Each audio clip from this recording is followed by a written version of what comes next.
Today's khutbah is dedicated to a very unique individual mentioned repeatedly in the Qur'an. It's Maryam salamun alayha. And the reason I decided to give a khutbah on some aspects of her life that Allah highlights in the Qur'an are actually inspired by a question somebody asked me this week. Somebody came to me this week and said that they've had a very close relationship with Allah since childhood, and that they've made dua to Allah from a very early age, praying tahajjud, even when they were a teenager, and whenever they asked Allah for something, Allah provided. This person actually had a pretty tough life. Father passed away at an early age, no brothers, and this woman has lived a pretty lonely life and basically decided to really truly depend on Allah.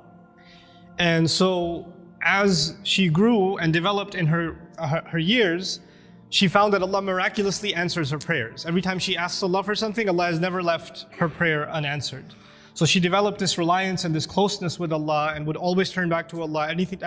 She needs something, she goes and prays 2 rak'ahs and she makes dua to Allah. So a really beautiful connection she had with Allah. But where did the question come from? The question came from a fact that more recently she went through quite a series of very unexpected difficulties in life. And she decided that she's going to increase her ibadah to Allah and increase her du'as because her problems have also increased. So you figure the more your problems increase, the more you're going to ask Allah to help you solve your problem. And so she does that, and she prays like she's never prayed before, fasts like she's never fasted before, begs Allah, cries to Allah, sheds tears before Allah like she's never done before. But the problems keep getting worse. They don't get any better. And she starts thinking to herself, maybe Allah is not happy with me because before I used to pray and everything used to get answered. I've never had this problem before. Every time I had a need, I turned back to Allah and Allah solved my problem. But now I'm making dua after dua after dua, and I continue to beg Allah and my problems are not getting solved, they're only getting worse. What could possibly be the reason? And in her mind, the reason was, I must have done something wrong. Allah must no longer be answering my prayers because somehow I've been disqualified. I'm not in Allah's good books anymore. The reason I decided to give this khutbah is that this is a very common notion that can creep into somebody's mind. Now I get to Maryam salamun alayha, and I really, when she spoke to me, I remembered her, because the thing with Maryam salamun alayha was, even when she was young, her birth was strange. It was mentioned in the Qur'an. Not many people's birth is mentioned in the Qur'an. And the mother was expecting a son, but she had a daughter instead. And Allah says, "Laysa dhakaru kal untha," which has a multiple layers of meaning, but I'll just highlight one of them. This girl is like no other boy. This girl is special. And by the way, please remember those words next time. Any of you, if you're expecting a child and that you were hoping, and your mother was hoping, and your father was hoping, and your extended cousins were hoping it's going to be a son, and you have a daughter, you remember that Allah didn't highlight the birth of a child like He did the birth of Maryam salamun alayha. It's an honor to have a daughter. It's a gift of Allah to have a daughter. And it's actually the behavior of the mushrikun to be upset that you had a daughter. ظَلَّ وَجْهُهُ مُسْوَدًّا وَهُوَ كَظِيمٌ. His face turns dark and he's depressed. He's swallowing his upset attitude because he had a girl. Girls are a blessing from Allah Azza wa Jalla, an honor. And it's a disrespect not only of the gift of Allah, but of the ayat of the Qur'an when you're upset that you had a daughter. You should be mindful of that. But that's on a side note. This child is born, she's actually given a special place in what was then the central house of Allah. And Zakariyya alayhi salam used to take care of her, and every time he used to come to visit her to make sure she's doing okay, because she was dedicated living in the house of Allah. كُلَّمَا دَخَلَ عَلَيْهَا زَكَرِيَّا الْمِحْرَابِ وَجَدَ عِنْدَهَا رِزْقًا. Every time he'd walk in, he'd see fruits, food in front of her, and he'd say, "Where did you get these fruits? These fruits don't even grow here. And these fruits aren't even from this season. These fruits grow in the winter, these fruits go in the summer, you have them in off season. Where did you get them from?" She would respond, قَالَتْ هُوَ مِنْ عِنْدِ اللَّهِ. These come especially from Allah. These fruits come to me from Allah. Imagine somebody whose du'as are answered in a way that's special delivery from the sky of food for this woman. And so when this sister was telling me her du'as get answered in life, I remembered Maryam salamun alayha and how miraculously Allah would intervene and provide for her even matters like food. Things that we can get up and get ourselves. She didn't even have to get up for that. Very special child, very special woman.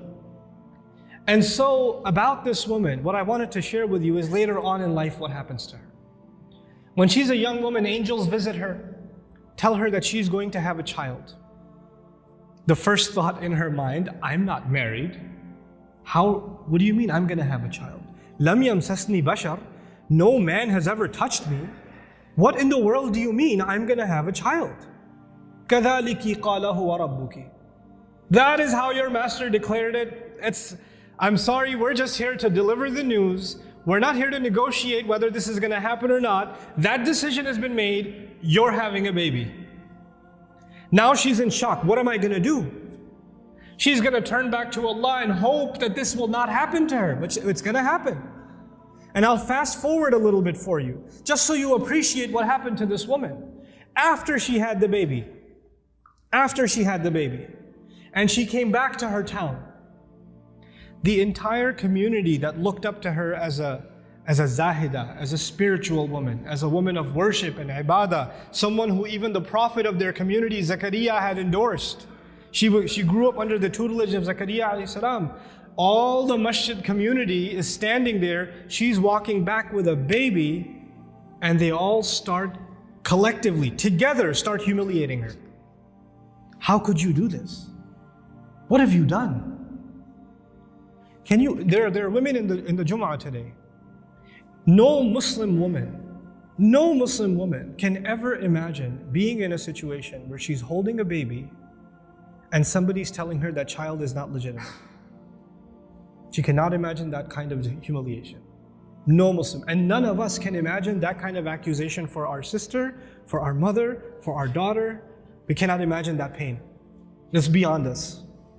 For the Muslim, our dignity is greater to us than our life.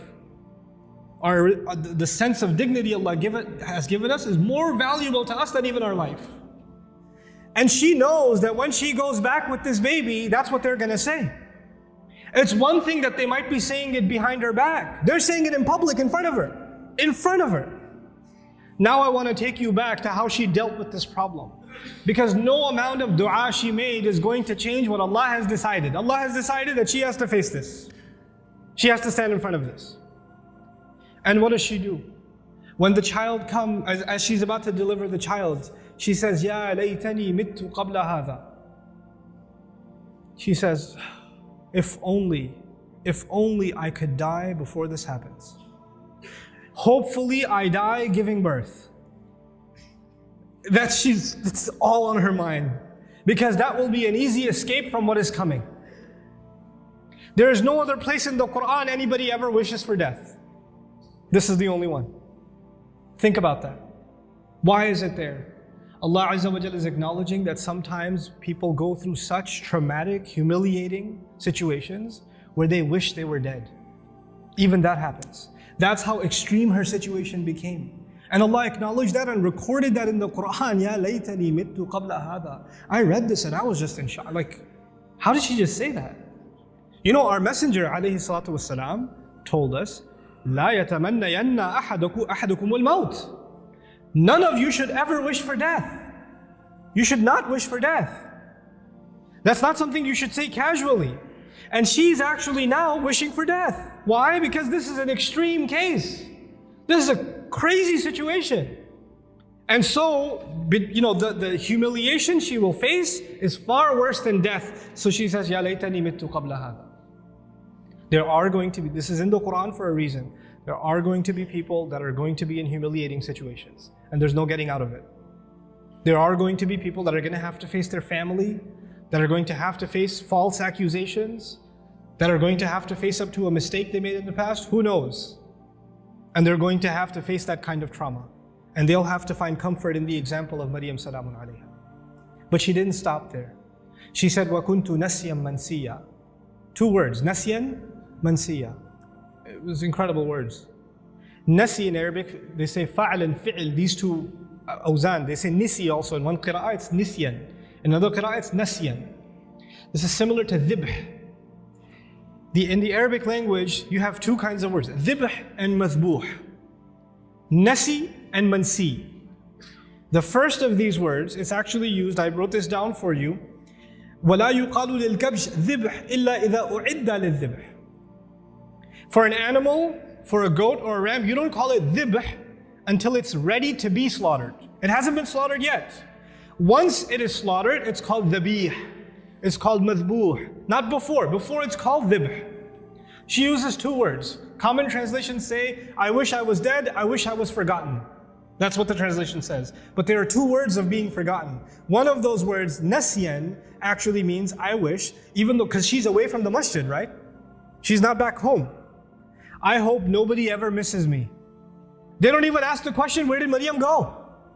I wish I could be invisible, forgotten from people's memories right now, and nobody even has the thought of me. This is nasi. Nobody even thinks I existed. There are people that go through the kind of depression and anxiety where they don't come out of home. They don't leave home. They don't pick up phone calls. They don't answer text messages. They get anxious being around people. They're going through so much trauma that they wish they were forgotten. As a matter of fact, even if somebody knocks on the door, they say, I wish they didn't remember me. I wish I didn't have to face anybody. They want to just crawl away, but just be by themselves. This is nasyan. And she's hoping already that she dies. And nobody even comes looking. And then later on, even if years go by and nobody found out what happened to her, mansiyan.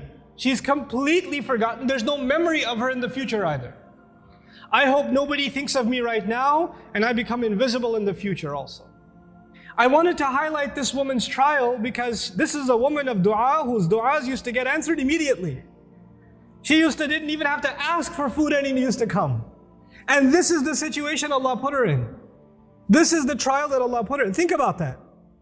This is not because Allah hates her. This is not because Allah forgot about her. This is not because Allah wants to humiliate her. This is actually all of this ended up becoming Allah honoring her. You know, you have the case of Nuh alayhi salam, who was a very loving father. He made da'wah, he invited his people to Islam for 950 years. Can you imagine? You think he made dua for his son? You think he made dua for his wife? All those years? Or he didn't care about them? Someone who cares so much about his nation, they spit on him, they insult him, and he goes back to them and makes dua for them. 950 years. You think he ignored his own son, his own wife? All those years of dua. And they didn't change. Isn't that the case? Does he blame himself? Yeah, maybe I didn't do something right. Or maybe Allah stopped listening to me. The reason I'm starting with that is people that were much better than we are, much better than we are, they also had similar problems. There are parents in the audience that make dua for their kids. And they see that their children are going away from the religion. They're going down a dark path. And they can't control it. And they're making dua for them. And they're not seeing that their dua is being answered. And now they're getting frustrated. Is there something wrong with me? Why isn't Allah answering? Well, you're not the first one to be put in that position.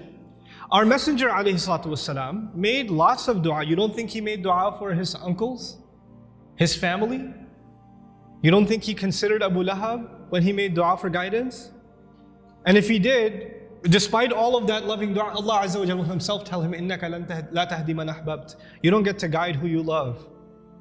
You know, there are people among us, there are children among us who wish their parents or their elders were acting in a more guided way. I've met so many young people whose parents are in a haram, explicitly haram business.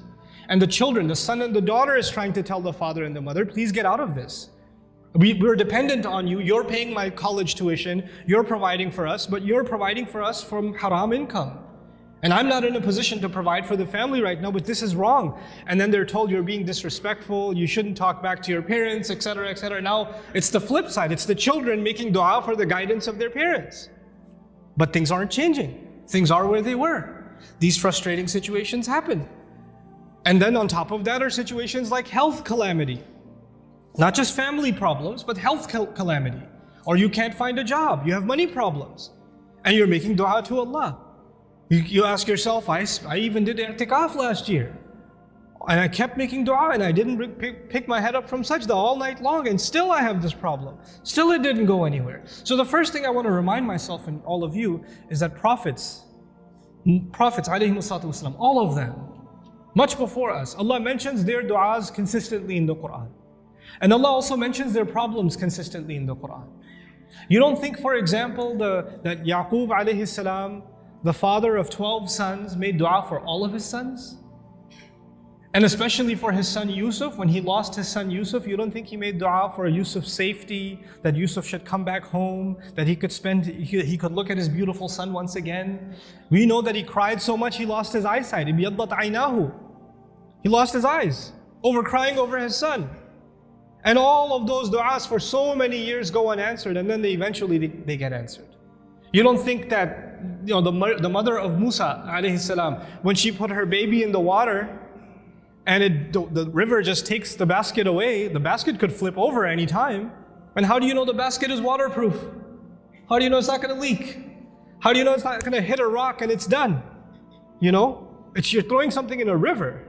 It's not a joke, it's a baby in a river. You don't think that mother is making dua to Allah? And notice the difference. In that case, in the case of Musa's mother, she makes dua to Allah, and a few hours later, she's reunited with her son. Just a few hours later. By the time the baby is hungry for the next meal, he's back with his mother. And in the other case, with the case of Yusuf alayhi salam, he was separated from his father. But he wasn't reunited with his father for many years. For many, many years. We are going to go through difficulty in life. And all of our problems are not going to be solved because we made a dua to Allah. Understand the reality of dua. What is the purpose of dua? We often confuse dua with talab. Talab in Arabic means to ask for something, to demand something. Dua means literally to call. That's what it means. Da'awtukum, I called you, I invited you, I cried out to you. This is dua. When we make dua to Allah, sometimes in that dua we are making demands. It's true. We're making requests. But we should never forget that all of those requests, you know what they are at the end of the day? It's a humble slave of Allah turning back to Allah and begging Allah to help him with whatever problem. But it's more than Allah solving your problem. It's just the act that you communicated with Allah that's the most valuable thing. Our du'as are a means by which we connect to Allah. Our du'as are not a means by which this world becomes heaven. This world is going to be full of trials. People that were much better than we are had difficulty in life. That's okay. لَقَدْ خَلَقْنَا الْإِنسَانَ فِي كَبَدٍ. We created all human beings in toil and labor and struggle. Struggle is a part of life. The purpose of dua is to help you and me deal with those struggles and to never forget that Allah is with us, whether it's hard times or easy times. May Allah Azza wa Jal not make us people that lose faith. May Allah Azza wa Jal honor us and help us remember that no matter how much people try to humiliate you, people try to put you down, people insult you like they did Maryam salamun alayha, Allah still honors you. There's a big difference between what people say about you and what Allah thinks about you. Because if you go by what people said, then Maryam was the most humiliated, insulted person in society. And if you go by what Allah says, she's one of the most honored women in all of human history. So we go by what Allah says. Allah is the one who honored us. وَلَقَدْ كَرَّمْنَا بَنِي آدَمَ. We honored the children of Adam. May Allah Azza wa Jal make us dignified before Allah Azza wa Jal, before He makes us dignified before people. بارك الله لي ولكم في القرآن الحكيم ونفعني وإياكم بالآيات والذكر الحكيم.